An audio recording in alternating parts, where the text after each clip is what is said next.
Hello. তো এখন বাজে 8:30 না, 8:45, মানে 8:45। তো এখন তোমাদের দাদা ভাই সারাদিন আমাকে নিয়ে বেরোনি, অ্যাকচুয়ালি একটু পার্লারে যাবো বলেছিলাম, তো ওই জন্য একটু রাগারাগি হয়ে গেছে। তো যেহেতু টাইম পাইনি বেরোনোর, কারণ আমার চুলটা 1 বছর আমি কিছু করিনি, তাই ভাবলাম যে একটু লুকসটা চেঞ্জ করব। কারণ 1 বছর, আমার বিয়ের 1 বছর এই হলো কদিন আগে, 3-4 দিন আগে। তো ওই জন্য আর একটা নিয়ম আছে, এটা আমাদের মধ্যে নিয়মটা নেই, বাট আমি শুনেছি, তো মানতে খুব ইচ্ছে হলো যে 1 বছর চুলে কিছু করতে নেই, মানে চুল কাটতে নেই। তো তাই ভাবলাম যে ঠিক আছে 1 বছর চুলে কিছু না করি। তা বিয়ের 2-3 মাস আগে আমি চুল কেটেছিলাম, তারপরে আর কিছু করিনি চুলে। তো আপনি যতটুকু চুল উঠেছে অতটুকুই, আমি কিচ্ছু করিনি চুলে। তো যাই হোক, ওই জন্য ভেবেছিলাম একটু পার্লারে গিয়ে কিছু একটু করাবো। তো ওই জন্য তোমাদের দাদাভাইকে বলেছিলাম যেহেতু আজ সানডে, আজকে যদি কোনো পার্লার খোলা থাকে, কারণ আমাদের সামনে একটা পার্লার আছে, ওটা খোলা থাকে সানডে মাঝে মাঝে। তো দেখেছিলাম, আমি বলেছিলাম নিয়ে যেতে, ঠিক আছে। তো তোমাদের দাদা আর আমি অ্যাকচুয়ালি একা একা খুব একটা বেরোই না, তোমাদের যখনই যাই তোমাদের দাদাভাইয়ের সাথেই যাই। জাস্ট অফিস থেকে আসার টাইমে তাও হাফ দিন তোমাদের দাদাভাই নিয়ে আসে, যাওয়ার টাইমে তো দিয়েই আসে। তো ওই জন্য আমি ওকে বলেছিলাম যে তুমি আসবে, নিয়ে যাবে আমাকে, বাট ওর টাইম হয়নি, নিয়ে যেতে পারিনি। এখন ফোন করছে, নিচে এসে দাঁড়িয়ে আছে, ফোন করছে যে নামো নিচে, বেরোবো। আমি জানি না কোথায় নিয়ে যাবে আমাকে।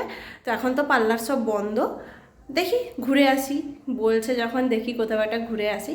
তো চলো কোথায় নিয়ে যায় সেটা তোমরা দেখতে থাকো, আমিও দেখি কোথায় নিয়ে যায়, আমি নিজেও জানি না। কারণ ও এমনও হয় যদি বেরোনোর ইয়ে থাকে, এরকম রাত করে আমাকে বলে বেরো, আর নিয়ে গিয়ে এমনি 2 চক্কর ঘুরিয়ে বাইকে তারপর ছেড়ে দিয়ে যায়। তো আজকে সারাদিন একটু রাগারাগি হয়েছিল, ম্যাডাম একটু রেগেছিল, আমার দিদি একটু রেগেছিল, এখন তার রাগ ভেঙেছে, তাকে নিয়ে একটু বেরিয়েছি। হ্যাঁ, আজকে কলকাতায় ভালোই ঠান্ডা আছে বলো। হ্যাঁ সত্যি খুব ঠান্ডা আজকে।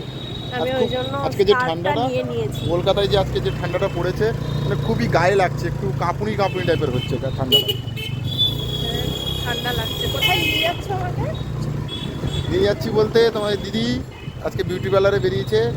পার্লারে 9টার সময় পার্লার খোলা আমি পার্লার খুঁজে খুঁজে পাচ্ছি না কোথাও, কোথাও খুঁজে পাচ্ছি না, ভুলভাল। বাড়ির সামনে যে পার্লারগুলো, ওগুলো বন্ধ হয়ে গেছে, ওই জন্য আমাকে এদিকে নিয়ে এসছে, বলছে এখানে একটা ভালো পার্লার আছে, চলো দেখি খোলা আছে কিনা। এটাও বন্ধ দেখছি, এখানেও তো রাস্তা খোলা থাকলেও আমি এখন কিছু করবোই না, রাস্তা ঠিক আছে। বন্ধ করে কিন্তু আছে। হ্যাঁ, যদি বলছে ভালো, তো দেখে যাই, কিছু সাজেশন নিয়ে যাব কি করতে পারবো যদি খোলা থাকে, কি করলে ভালো লাগবে আমার।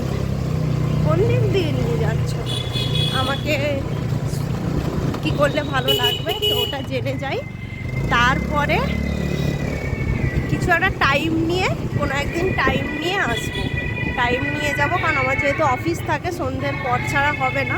তো সেরকম কোনো টাইম নিয়ে তারপর যাব, জানি খোলা থাকবে না। চলো ঘুরে, ভাল লাগে না আমার, দেখে পারো। এই যে তোমাদের দাদা ভাই মেডিসিন দোকানে গেল আমার শ্যাম্পু আনতে, কারণ আমি ডক্টরের প্রেসক্রাইব করা শ্যাম্পু ইউজ করি, তো ওই জন্য এক্ষুনি পড়তো।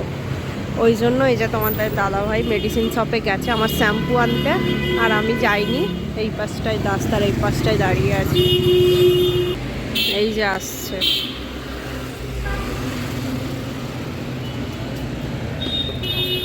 এই যে রুমে চলে এসেছি, বাইরে ভালোই ঠান্ডা। কি নিয়ে এসেছি দেখে দেখাই, দাঁড়া, চুলটা পুরো ঘেটে গেছে। এবার আমাকে রান্নাঘরে ঢুকতে হবে। বাইরে থেকে খাবার নিয়ে আসতে পারতাম বা খেয়ে আসতে পারতাম, বাট আমরা বাইরের খাবার খুব একটা খাই না, ওই জন্যই বা বললাম, তোমাদের দাদাভাই বলছিল যে তুমি কি কিছু নিয়ে যাবে বাইরে থেকে খাবার, রাতে খেয়ে নিতাম। তো আমরা খুব একটা বাইরের খাবার খাই না, ওই জন্য বললাম না থাক, আমি বাড়ি গিয়েই রুটি করে নেব। তো আজকে আরেকটা জিনিস করব, সেটা হচ্ছে সিমই। ওর জন্য দুধ আর সিমই নিয়ে এসেছি, খুব ইচ্ছা করলো সিমই খেতে, অনেক দিন সিমই খাই না, তো রুটি আর সিমই খাবো, আর দেখি কিছু একটা ভাজাভাজি যদি করব। তো আর একটা জিনিস নিয়ে এসেছি, তোমাদের দেখাচ্ছি। এই যে হাজমোলা, তো এটা অনেক দিন পর আমি দেখতে পেলাম দোকানে। আর অ্যাকচুয়ালি আমি যদিও সেরকম দোকানে যাই না এখন, আর তোমাদের দাদাভাই সব আনে। তো আজকে গেছিলাম, তো এটা দেখতে পেলাম। তোমার এই পার্পেলটা খেতে খুব ভালো লাগে, তোমার দাদাকে বললাম এনে দিতে, তো দুটো এনে দিয়েছে। তো চলো চেঞ্জ করে রান্নাঘরে যাই। তো টাটা।